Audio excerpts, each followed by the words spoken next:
All right, guys, I'm taking a quick break. I don't take a lunch break, but when I need to take a break, I take a break. I'm a little scruffy right now. I need to get cleaned up. I'm going to be as positive as I possibly can. I made a video that has been pretty popular with the auto start stop people and the Ford stuff. I understand your frustration, and I sympathize with what you want to do to your vehicle and how you want to modify it to stop the auto start stop. I made a video in the past where I got a lot of negative feedback. For the most part, it was positive, but there was a lot of negative as well. And it's people that are emotional over, and emotion, remember, can mean anything. It doesn't mean that you're a sissy or anything like that. It just means you get emotional about something. It could be anger, that's an emotion, right?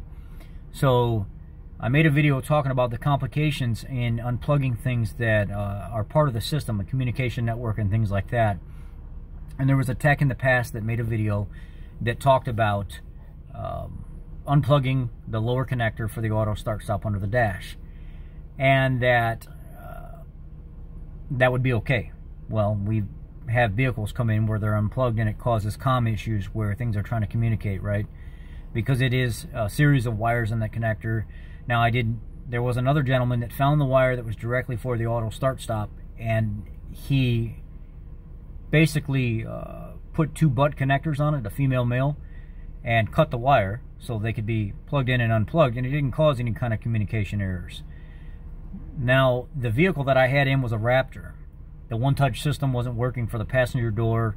Lighting control module B, codes were set in the computer, and it was intermittently causing U codes to pop up with communications on the comm lines.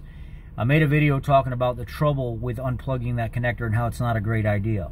I also specified that I know there are aftermarket parts where you can pop the switch out of the dash, plug something in behind the auto start stop, and then plug it back in, and it would make it think that you want it off all the time. And people have said that they haven't had any issues with that. I specifically spoke about the one problem that I was having, and it took me about an hour and a half to 2 hours to find out why this one-touch system wasn't working, why the vehicle was malfunctioning and had these codes in the computer, because every time I would clear them to see if they were fluke codes or reprogram a module or something like that to see maybe if it had a bad batch of programming or something was corrupt, that would fix the issue.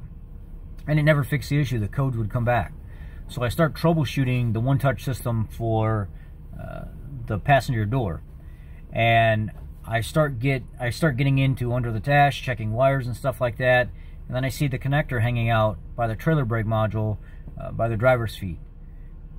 So, okay, I wonder what this is all about. I wonder if this is that whole deal that people have been doing to start the auto starts or stop the auto start stop.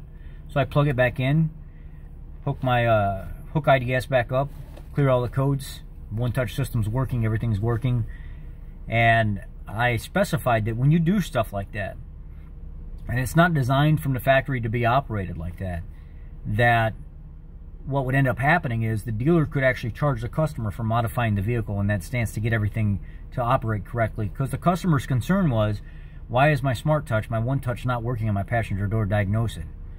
Well, you try to diagnose it, you try to do the right thing, follow the pinpoint test, and some things sometimes don't make sense, right? Well, what led me back to that wire was just a general observation of doing just your basic inspection. Getting to the point where I'm looking through the wires, looking through the harness and stuff, and I found that.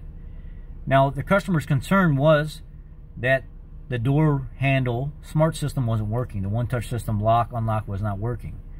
So, in all defense to the manufacturer, I shouldn't eat that because of somebody's frustration. The manufacturer shouldn't eat that because of somebody's frustration. Yes, I know in general you have an issue with the auto start stop. But when you take your vehicle to the dealership to have it worked on, and somebody has went through years of schooling and stuff like that, been in the field for 20, 30 years, their time is valuable.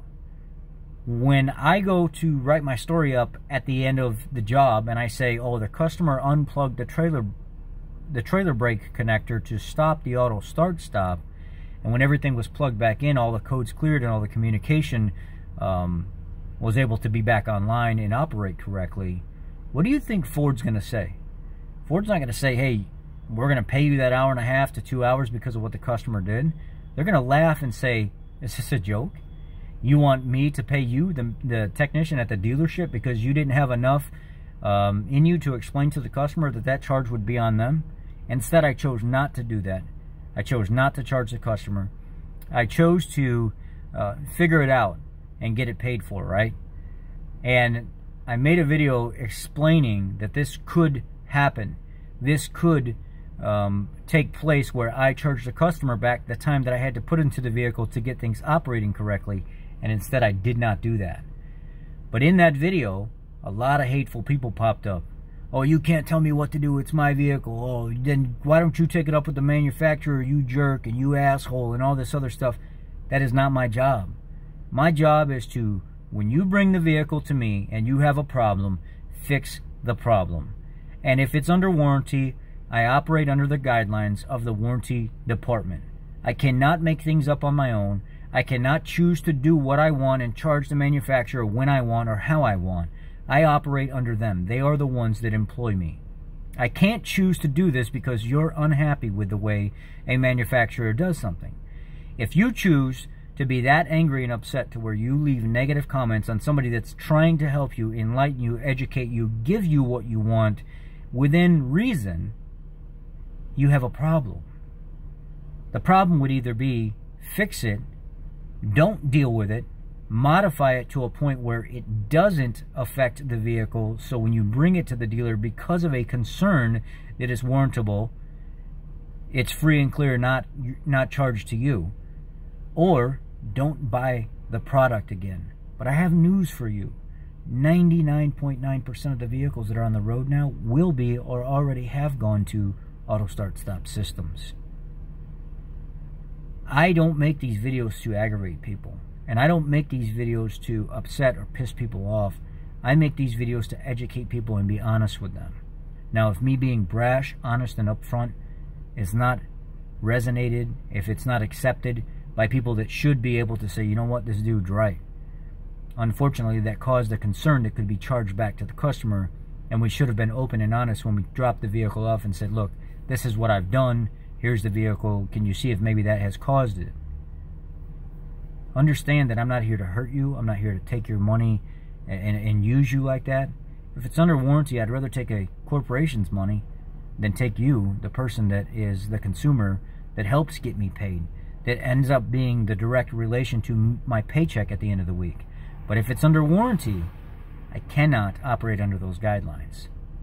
So the negative feedback and the people that are bowing their chest up and leaving all the swear words and stuff like that and telling me, oh, it's my fault, I should take it up with Ford, you guys are clueless. You, the consumer, need to take it up with the people that are making the product, not the people that are fixing the product. We have no say-so. None. Zero. So please respect automotive channels, respect people's professional advice, and understand that because you get emotional doesn't mean that you should take it out on the person that's trying to help you and educate you. Thank you. Be blessed. God bless. Have a great week. And don't take this video the wrong way. This is just an educational, informational video. We don't deserve that.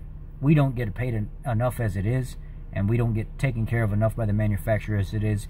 Please don't make your concern or your problem with something that a technician or a dealership can't change their problem, and take it up with the people that can change it or hear you, which is the manufacturer. Thank you again.